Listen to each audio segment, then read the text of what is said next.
तो चलिए आज इस खास विश्लेषण में रुद्रनाथ ट्रेक की इस महाकाव्य यात्रा पर निकलते हैं। शुरुआत इसी बड़े सवाल से करते हैं, क्या सच में ये हिमालय का सबसे मुश्किल ट्रैक है? इसे समझने के लिए पहले पंच केदार को जानना होगा। गढ़वाल हिमालय के 5 बेहद पवित्र शिव मंदिर। भाग 1, सबसे कठिन पंच केदार। और दिलचस्प बात यह है कि रुद्रनाथ इनमें सबसे चुनौतीपूर्ण है। फर्क बिल्कुल साफ है। केदारनाथ और तुंगनाथ तक पहुंचना आसान है, लेकिन रुद्रनाथ वो एकदम दुर्गम है, एकदम एकांत और रहस्यमय। सच्चे ट्रैकर्स और आध्यात्मिक शांति तलाशने वालों के लिए ये बिल्कुल अलग अनुभव है। मतलब बात सिर्फ मंदिर पहुंचने की नहीं है, ये इंसानी ताकत और इच्छा शक्ति की सबसे बड़ी परीक्षा है। भाग 2, चुनौती का मापन। चलिए देखते हैं कि आखिर इस ट्रेक में इतना दम क्यों लगता है। सबसे पहले तो ऊंचाई। सोचिए, करीब 11,800 फीट की ऊंचाई तक चढ़ना होता है। दूसरी बड़ी बात है दूरी।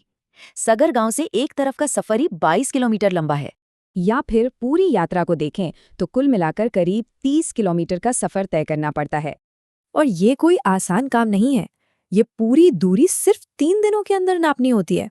रास्तों में एकदम खड़ी चढ़ाई, बड़े बड़े पत्थर और बारिश से होने वाली खतरनाक फिसलन का सामना करना पड़ेगा। भाग 3, एक रहस्यमय यात्रा का अनुभव।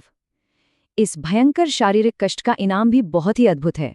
रास्ते में घने जंगल, हरे भरे मखमली घास के मैदान और जंगली फूलों की बेहद खूबसूरत क्यारियां मिलती हैं। साथ ही मिलती है रूह को सुकून देने वाली वो खामोशी और हिमालय के एकदम कच्चे मनमोहक नज़ारे। और अंत में 3,547 मीटर की ऊंचाई पर उन पुरानी दीवारों के बीच दिव्य मंदिर। भाग 4, यात्रा की योजना बनाना। खैर, अब सबसे ज़रूरी बात, इसके लिए तैयारी कैसे की जाए।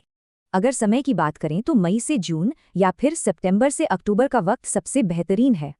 शुरुआत के लिए 3 मुख्य जगहें हैं, सगर गांव, हेलंग या फिर उर्गम से भी यात्रा शुरू कर सकते हैं।